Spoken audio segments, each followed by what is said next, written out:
नमस्कार, मैं राहुल कठेरिया। राहुल गांधी जी ने कर्नाटक में एक रैली को संबोधित किया और रैली के दौरान उन्होंने कहा, आजकल प्रधानमंत्री मोदी जी जो अपना भाषण देते हैं, उसमें बड़े घबराए हुए लगते हैं।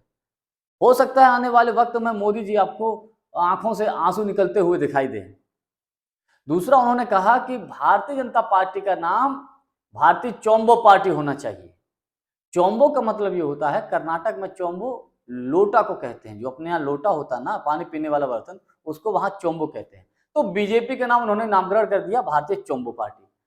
तीसरा उन्होंने विषय ये उठाया कि भारतीय जनता पार्टी देश में संविधान को खत्म करना चाहती है। तो इन्हीं सारी बातों को लेकर मैं और अधिक चर्चा करूं, लेकिन उससे पहले हमारे चैनल को सब्सक्राइब जरूर कर लीजिए और घंटी के बटन को जरूर दबा दीजिए। देखिए, पहले तो राहुल गांधी जी प्रधानमंत्री मोदी जी के ऊपर जबरदस्त हमला करते हैं, मुद्दों को लेकर विशेषकर घेरते हैं, बेरोजगारी को लेकर, रोजगार को लेकर, महंगाई को लेकर। तो ये मुद्दे ऐसे हैं जिसपे प्रधानमंत्री मोदी जी के पास कोई जवाब तो है नहीं। दूसरा, उन्होंने मोदी जी के ऊपर तंज कस दिया है कि मोदी जी डरे हुए हैं, घबराए हुए हैं। हो सकता है आने वाले समय में आपको रोते हुए दिखाई दे जाए। भावुक अपील करें देश से। दूसरा, उन्होंने भारतीय चोम्बो पार्टी बीजेपी को इसलिए कहा, लोटा खाली लोटा जिसे बोलते हैं, इसलिए कहा क्योंकि उन्होंने उदाहरण देकर ये कहा कि कर्नाटक देश की सरकार को, केंद्र सरकार को 100 रुपए अगर देता है तो वापस बदले में उसको मात्र 13 रुपए मिलते हैं। और कई उन्होंने उदाहरण देकर बताया कि जितना पैसा देता है उतना पैसा कर्नाटक को वापस नहीं दिया जाता है, केंद्र सरकार देती नहीं है। यानी कि मोदी सरकार कर्नाटक के हिस्से का जो पैसा है वो देती ही नहीं। इसलिए कर्नाटक को खाली लोटा दिया जाता है मोदी सरकार की तरफ से। इसलिए उन्होंने बोल दिया कि ये भारतीय चोम्बो पार्टी है। तीसरा, उन्होंने जो संविधान को लेकर हमला किया है, उन्होंने कहा, देखिए, अगर बीजेपी जीत गई तो ये संविधान को खत्म कर देंगे। और ये मैं नहीं कह रहा हूं, ये भारतीय जनता पार्टी के कुछ सांसदों ने भी कहा, इसमें भी कोई दो राय नहीं।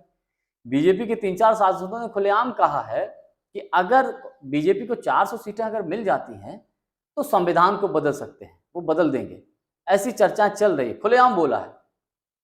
उन्होंने कहा कि देश के दलितों को, आदिवासियों को, गरीबों को, पिछड़ों को जो अधिकार मिले हैं वो संविधान से मिले हैं। पहले राजा महाराजा होते थे तो इन लोगों को अधिकार नहीं थे। ये सारे अधिकार इन लोगों को मिले हैं, संविधान से मिले हैं। और बीजेपी अगर 400 सीटें जीतती है तो संविधान खत्म हो जाएगा, यानी कि दलितों, गरीबों, आदिवासियों, पिछड़ों के अधिकार खत्म हो जाएंगे। और यही भारतीय जनता पार्टी है, देश के संविधान को खत्म करना चाहती है, देश से आरक्षण को खत्म करना चाहती है। तो इन सारे मुद्दों को लेकर राहुल गांधी जी ने प्रधानमंत्री मोदी जी को घेरा, भारतीय जनता पार्टी को घेरा।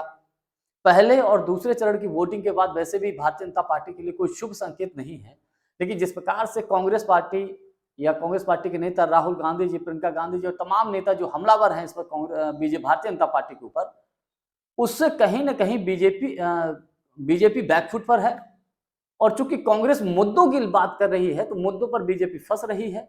और मोदी जी या बीजेपी ये चाहते हैं मुद्दों से भटकाया जाए, लेकिन इस बार कांग्रेस बड़ी सदी हुई रणनीति के साथ मोदी जी मुद्दों से भटकाने की कोशिश करते हैं, लेकिन कांग्रेस वापस मुद्दों पर लाकर खड़ा कर देती है। यहीं पर भाजपा फंस जाती है। आज के लिए बस इतना ही। बहुत बहुत धन्यवाद। नमस्कार।